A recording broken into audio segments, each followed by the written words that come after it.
All right, let's talk about learning. We're going to completely transform how you think about it. Seriously, let's just forget about all that frustration, the late night cramming, and that awful feeling when information just seems to evaporate.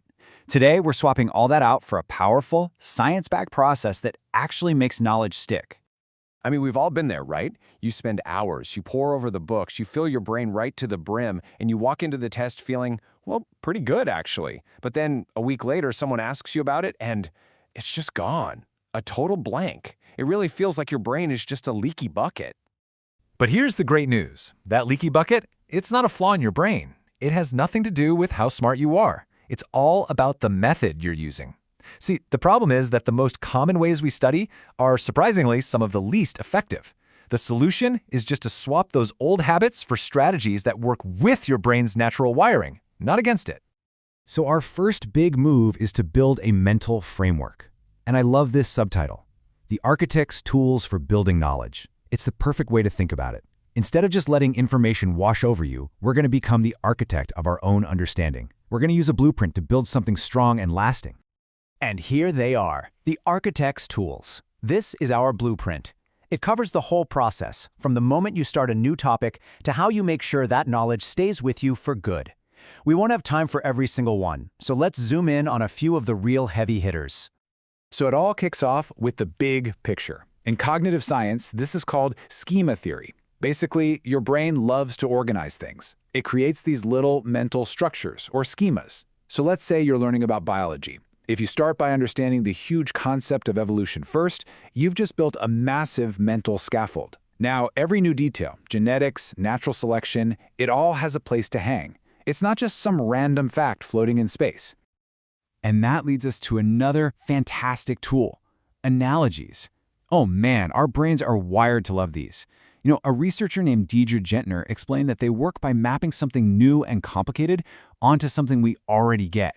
Saying an atom is like a tiny solar system, bam, instantly you have a mental model. It takes all this abstract data and makes it intuitive and, most importantly, sticky. Okay, this next idea is a real game changer. It's called the testing effect. Now, most of us think studying is about putting information into our brains, but what researchers like Roediger and Karpicki found is that the real magic happens when you try to pull information out. Yeah, actively quizzing yourself, forcing your brain to recall a fact is so much more powerful than just passively rereading it. Every single time you retrieve a memory, you're strengthening that neural pathway. It's like a workout for your brain. And that brings us to maybe the most powerful tool of all, spaced review. Way back in 1885, a guy named Hermann Ebbinghaus discovered what we now call the forgetting curve. And you can see it right here. It's brutal. Without any review, we just forget stuff at a crazy fast rate. But look at what happens when you fight back. When you review that same info at spaced out intervals, after a day, then a few days, then a week later, you're literally pushing back against that natural curve, driving your retention back up and locking that knowledge in for the long haul. Okay, on to our second big idea. Avoid cognitive overload. So, we've switched hats. We're not the architect anymore. Now we're the guardian. Because look, it's not enough to have a great blueprint. You also have to protect your mind's limited resources from getting totally overwhelmed. The enemy here has a name, cognitive overload. Researcher John Sweller nailed it down. It's that point where your working memory, the part of your brain juggling what's happening right now, just gets too much stuff thrown at it at once. And when it hits that limit, learning doesn't just get harder, it basically just stops, shuts down. So everything we talk about next is about preventing that mental crash. So just how limited are we? Well, back in 1956, a psychologist named George Miller gave us the magic number, and it's 7, plus or minus 2. Yep, that's roughly how many chunks of information an average person can hold in their working memory at any given moment. That's not a lot of space, is it? This is the perfect analogy for it. Think of your working memory as a small workbench. If you just dump every single tool you own onto it all at once, you can't build anything, right? You can't find what you need. It's total chaos. Effective learning is all about being selective, bringing out only the tools you need for the task at hand, keeping that workbench clear and organized. So how do we keep that workbench clear? Well, we can follow these 4 simple rules.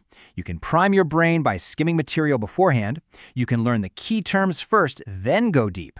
It's also about finding that sweet spot of difficulty and, really importantly, respecting your brain's limits by using time sessions like the famous Pomodoro technique.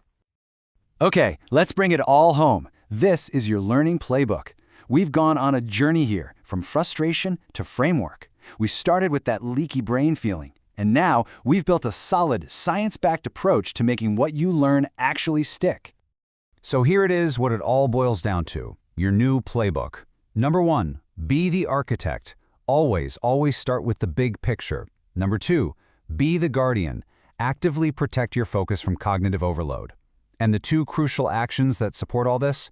Test yourself constantly. Remember, pull information out, don't just stuff it in. And space out your review to beat that forgetting curve once and for all. You know, when you really look at it, learning isn't some kind of magical talent you're either born with or you're not. It's a skill. And just like any skill, you can get better at it with the right tools and the right strategy. You now have the blueprint for better learning. So the only real question is, what are you going to build with it?